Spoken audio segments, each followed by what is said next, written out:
وإذا سألك عبادي عني فإني قريب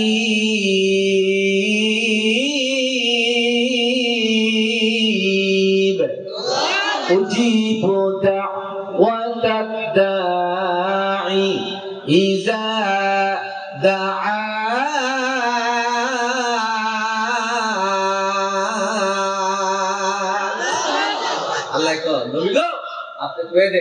আমি আল্লাহ বন্দার কাছে কাছে থাকি, বন্দা যখন আমারে ডাক দেয় আমি সাথে সাথে বন্দার ডাকে সাড়া দিই। সুবহানাল্লাহ। শুনে অনেকের বিশ্বাস হয় না আল্লাহরে ডাক দিয়ে যে আল্লাহ দোয়া কবুল করে, সাথে সাথে অনেকের বিশ্বাস।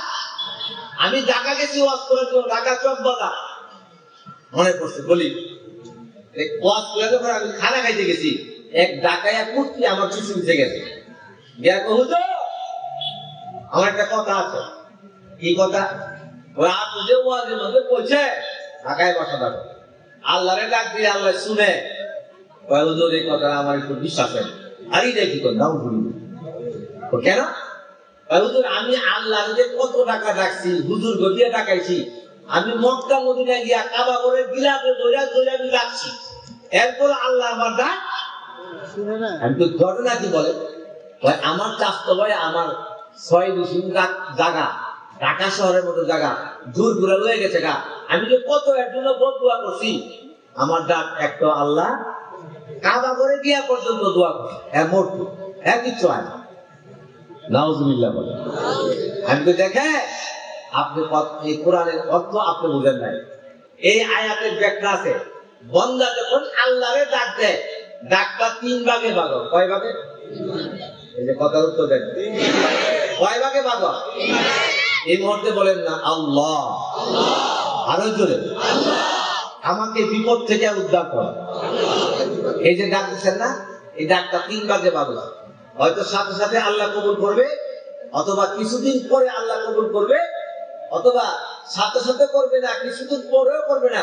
এটা আল্লাহ তাআলা সওয়াব আকারে পরকালের ব্যাংকে জমা রাখবে। আল্লাহু আকবার। হাসরের মাঠে গিয়ে দেখবেন এরকম সওয়াবের ছোট ছোট পাহাড়। আল্লাহ বলে, হে বান্দা এগুলি তোর নে, এগুলি তোর নে। আপনি বলবেন আল্লাহ আমি তো এত নেক করি নাই, এত নেক করতে গাছ। আল্লাহ বলবেন, হে বান্দা তুই যে দুনিয়াতে এটার জন্য সেটার জন্য, ছেলের জন্য মেয়ের জন্য, গাড়ির জন্য বাড়ির জন্য, রূপ থেকে মুক্তি পাওয়ার জন্য আমার কাছে যে দোয়া করছিলে, এই দোয়াটা আমি দুনিয়াতে নগদ কবুল করি নাই, বাকিও কবুল করি নাই, এটা আমি পরকালের সওয়াব বানায়া পরকালের ব্যাংকে জমা রাখছি।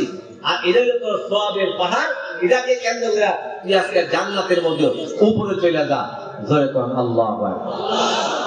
তখন আল্লাহ আপনি বলবেন আল্লাহ দুনিয়াতে যদি একটা দোয়া কবুল না করতেন, সবগুলি যদি আপনি পরকালের ব্যাংকে জমা রাখতেন, আজকে আমি সওয়াবের দিক দিয়ে পাম্পার। জোরে কোন সুবহানাল্লাহ। তাহলে কি বুঝলেন, বান্দা যখন আল্লাহরে ডাকে, কোন দোয়া আল্লাহর দরবারে কি ব্যর্থ হয় না, সাথে সাথে কবুল। ঠিক কিনা বলেন? মহতারাম হাজরিন, আমি কিন্তু কথা শেষের দিকে। লোক ছিল 3 জন, গেছে 2 জন, আছে আর কয়জন? পাথর কিন্তু সরে নাই, পাথর কিন্তু এবার এরা তো শরীর দুর্বল, এবার তুই ডাক দে, তুই। তখন 3 নম্বর ব্যক্তি কয় আমি কি দিয়া ডাক দিব? আরে আমার তো একটা নেক আমল আছে। এমন 3 নম্বর ব্যক্তি আল্লাহরে কয়, আল্লাহ আমার খুব ভালো করে মনে পড়ে, আমি মরুভূমির মধ্যে বকরি রাখতাম, মেষ চড়াইতাম, উট পালতাম, উট। আমি উট গ্রহণ করে পর্যন্ত 2000 উট গ্রহণ করে দুধ আমি আগে বিক্রি করি নাই, বাচ্চাদেরকেও খাওয়াই নাই, নিজেও পান করি নাই। আগে আমার ঘর ছিল বৃদ্ধা মা, আমি আগে মাকে খাওয়াইছি। জোরে কর আল্লাহু আকবার। একদিন বাড়িতে গিয়ে দেখি আমার মা ঘুমাই দিচ্ছে। এখন আমি মার বালিশের পাশে দুধের গ্লাস নিয়ে দাঁড়াই গেলাম। মাকে আমি ডাক দেই না, সারা রাত চলে গেল। শেষ সাথে মা জাগ্রত হইয়া, বাবা তুমি দুধের গ্লাস নিয়ে এখানে দাঁড়াইছ সারা রাত? ঠিক, আমি দোয়া করি আল্লাহ করে আসমানি এবং জমিনি বিপদ থেকে হেফাজত করে। জোরে করে সুবহানাল্লাহ। প্রভু আমরা তিন বান্দার মধ্যে আমি হলো সর্বশেষ, আমার পরে আর কেউ নাই। আমরা এখন জীবন চাইনি, পাথর এখনো সরে নাই। ও মালিক, আমারে বলা হয়েছে আপনাকে ডাক দেওয়ার জন্য, আমি আপনাকে কি দিয়া ডাক দিব? আমার খুব ভালো করে মনে পড়ে আমি মরুভূমির মধ্যে বকরি রাখতাম, মেষ চড়াইতাম, উট পালতাম। আমি বকরি ধুম করে দুধ আমি আগে বিক্রি করি নাই, আমি আমার বিবিরও খাওয়াই নাই, আমার বাচ্চাদেরকেও খাওয়াই নাই, আমি নিজেও পান করি নাই। আগে আমার ঘরে বৃদ্ধা মা, মাকে আমি আগে পান করাইছি।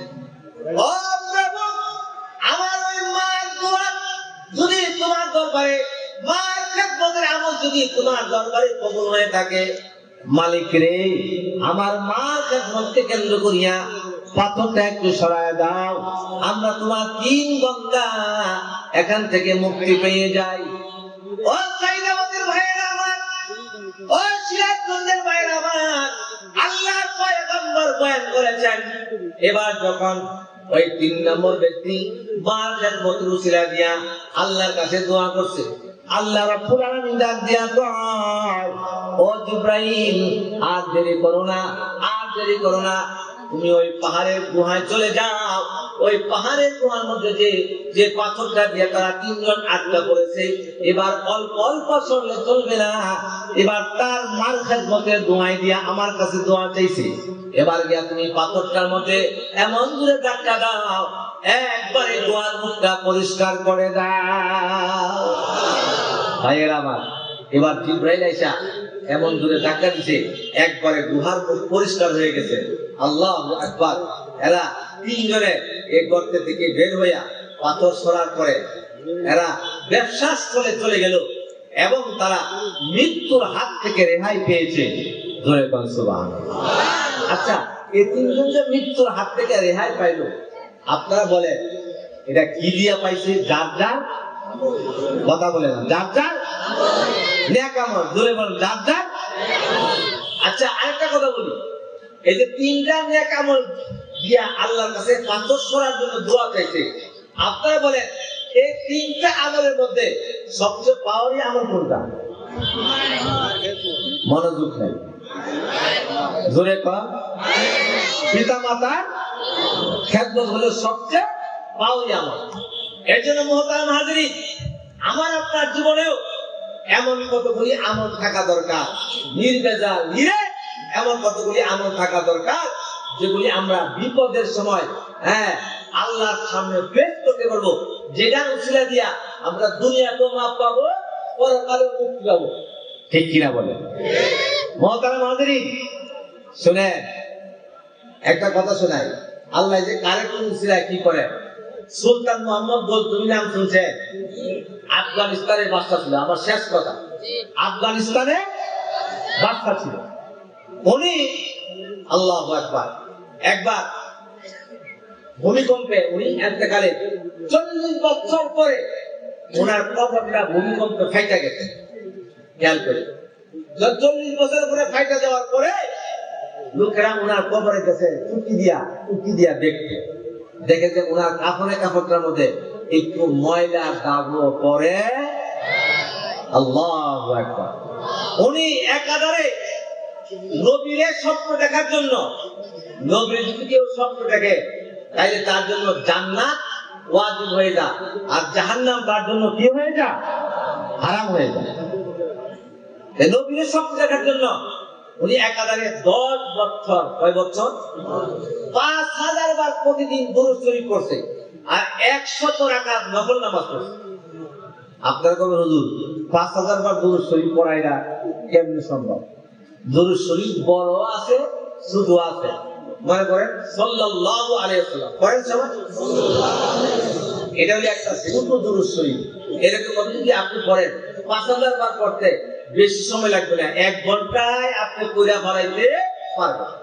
আর প্রতিদিন 100 রাকাত নফল নামাজ পড়ছে। উদ্দেশ্য ছিল নবীরে কি দেখতো? স্বপ্ন দেখতো। কথা বলছে, নবীরে কি দেখতো? স্বপ্ন। মোহতারাম হাজরিন, এবার কি হয়েছে? 10 বছর আমল করছে, নবীরে স্বপ্ন দেখে না, ওনার উদ্দেশ্য পুরো হয় না। নবীরে স্বপ্ন দেখে দুনিয়া থেকে জান্নাতের মেসেজ পাই। একদিন রাজ দরবারে উনি ঢুকতেছে। কোথায়? কথা বলে, রাজ দরবারে ঢুকতেছে। দেখেছে রাজ দরবারে যে একটা মেইন গেটের মধ্যে যে একটা বাতি জ্বলতেছে, বাতি, এই বাতিটার মধ্যে একজন হাফেজে কোরআন বসে বসে এখানে কোরআন কারীম তেলাওয়াত। উনি দেখা লাফ দিয়া ঘোড়া থেকে নামছে। আচ্ছা, তোর গাড়ি ছিল না? তোমার বাড়ি কোথায়? তুমি এখানে কি করো? হুজুর, আমি এই মাদ্রাসায় পড়ি, এই মাদ্রাসায় আমি পড়ি, আমি এই মাদ্রাসার ছাত্র। 10টা পর্যন্ত আমারে বাতি দেয়, সরকারি মাদ্রাসা থেকে বাতি দেয়, এরপরে আর বাতি দেয় না। আমার জেহান বেশি ভালো না, আমি পড়া শিখতে পারি না, এই জন্য এই বাতির মধ্যে আইসা আমি প্রায় কোরআনে কারীম তেলাওয়াত করি। সুবহানাল্লাহ। এবার সুলতান মোহাম্মদ গজনবী রহমাতুল্লাহ আলাইহি এই লোকটারে, এই বাচ্চাটারে ডাকায়া ওনার খাস করে মেরেছে। পুলিশদেরকে বলছে, এই তারে ঘরে নিয়ে আস, নিয়ে এসে বলছে, দেখো তোমার হাফেজ হওয়ার আগ পর্যন্ত তোমার যত কেরোসিন তেল লাগবে, তোমার শীত বস্ত্র লাগবে, তোমার বোর্ডিং এর খোরাক সব কিছু আমি আমার ব্যক্তিগত ফান্ড থেকে দিব। তোমাকে আর এই বাতির কাছে আসছি না, তোমাকে আমি যত লাগে কেরোসিন, তোমাকে পার্সোনাল বাতির ব্যবস্থা করে দিব, তুমি মাদ্রাসায় চলে যাও। পুলিশদেরকে বলছে তারে মাদ্রাসায় দিয়া। মাদ্রাসায় যাওয়ার সময় সুলতান মোহাম্মদ গজনবী কয়, বাবা আমার একটা কথা আছে, আমি 10 বছর যাবত প্রতিদিন 1000 রাকাত নফল নামাজ পড়ি আর 5000 বার দুরূদ শরীফ পড়ি। আমার উদ্দেশ্য হলো আমি যেন নবীর স্বপ্ন দেখি। এখন আমি তো দেখতেছি না, তুমি তো ছাত্র, তালিবুল ইলম, তুমি আল্লাহর কাছে দোয়া করো, আল্লাহ যেন আমার এই নেক মাকসাদটা নবীর স্বপ্ন দেখাই দেয়। ধরে কোন সুবহানাল্লাহ। ভাইয়েরা আমার, এবার ওই মাদ্রাসার ছাত্র খুশি হইয়া মাদ্রাসার রুমে চলে গেল। প্রতিদিনের মতো তাহাজ্জুদ করে এসে আমল করে আল্লাহকে ডাক দিয়া কয়, ও মালিক, আমি কেরোসিন তেলের জন্য আমি লেখাপড়া ভালো করে করতে পারি না, এই রাষ্ট্রের বাদশা আমার জন্য তেল বরাদ্দ দিয়ে দিয়েছে, আমার শীত বস্ত্র, আমার খাবার দাবারের ব্যবস্থা করেছে। বাদশা আমার কাছে একটা দোয়া চাইছে, তোমার পয়গম্বরের স্বপ্ন দেখতো। মালিক রে, তুমি মেহেরবানি করিয়া এই বাদশার মনের নেক মাকসাদটা পুরা করে দিও। আল্লাহু আকবার। ভাইয়েরা আমার, এদিক দিয়ে ওই সুলতান মোহাম্মদ গজনবী রহমাতুল্লাহ আলাইহি প্রতিদিনের মতো এবারও তাহাজ্জুদের নামাজ পড়ে যখন ওই রাজকীয় বিছানার মধ্যে শুতে গেছে, শুইয়া যখন চোখটা একটু লাগছে, লাগার পরে এমনি দেখে আল্লাহর পয়গম্বর রাহমাতুল্লিল আলামিন সব রেখে তার ঘরে চলে আইছে। আইসা ডাক দেয়, কয়, ও সবাবতাকিনের সন্তান সুলতান মোহাম্মদ গজনবী, ওঠ, আজকে তুই যে আমল করছ, আল্লাহ রাব্বুল আলামিন ওই মদিনা থেকে তোর ঘরে আমারে আল্লাহ পাঠায়া দিয়েছে। সুবহানাল্লাহ। এবার নবীর সাথে কথা হয়েছে, মুসাফা হয়েছে, আর নবী কয়, তুমি এতদিন যে 100 রাকাত নফল পড়ো আর প্রতিদিন দুরূদ শরীফ পড়ো, এই খবরও আমার কাছে আছে, কিন্তু আজকে যে একজন তালিবুল ইলমের খেদমত করছো, এটা আল্লাহর কাছে এত পছন্দ হয়েছে, আল্লাহ তোমার নেক নিয়ত পুরা করার জন্য আমাকে মদিনা থেকে তোমার ঘরে পাঠাইয়া দিয়েছে। জোরে কোন সুবহানাল্লাহ। তোমার আশা করি বুঝতে বাকি নাই, তুমি যে আজকে ছাত্রের খেদমত করেছো, এটা আল্লাহর কাছে অনেক পছন্দ হয়েছে। মুহতারাম হাজরিন, এই ছাত্ররা খেদমত করার কারণে 10 বছর আমল করে নবীরে পাই নাই, একদিন এই ছাত্র খেদমত করার জন্য আল্লাহ তাআলা নবীরে পাঠাই দিয়েছে। কি বলে? তাইলে ছাত্র এবং তালিবুল ইলমের দাম আল্লাহর কাছে আছে না নাই? মুহতারাম হাজরিন, আপনারা যে সুন্দর মসজিদ করেছেন, এত নান্দনিক মসজিদ, বাংলাদেশে এত সুন্দর মসজিদ কবে আছে? ঠিক কিনা বলেন? এত সুন্দর মসজিদ বাংলাদেশে হাতে গোনা কয়েকটার মধ্যে আপনারা একটা করছেন।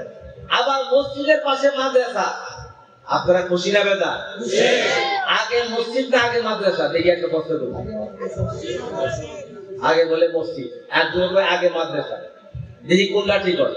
আগে মসজিদ না আগে মাদ্রাসা? একজন বলে মসজিদ, একজন বলে মাদ্রাসা। আসলে আগে হলো মাদ্রাসা, পরে হলো কেমনে? আগে হলো মেডিকেল না আগে মেডিকেল কলেজ? আগে যদি মেডিকেল বানান, মেডিকেল কলেজের মধ্যে ছাত্র না বানায়া, তাহলে মেডিকেলের মধ্যে যে চিকিৎসা করবো যোগ্য ডাক্তার না থাকলে উল্টা পাল্টা চিকিৎসা করে রোগী বাইরে ফেলেন। ঠিক কিনা বলেন? এই জন্য মসজিদ হলো পরে, আগে হলো মাদ্রাসা। মাদ্রাসায় দোয়া করা শিখবে, সূরা করা শিখবে, আর মসজিদে গিয়ে এটা আমল করবে। এই জন্য মসজিদের চাইতে জরুরি হলো আগে হলো মাদ্রাসা। ধরে কোন আগে কি? তাহলে মাদ্রাসা দরকার আছে না নাই? এই জন্য এই মাদ্রাসা আগামী 1 বছর ভালো চলার জন্য, আগামী 1 বছর, হ্যাঁ,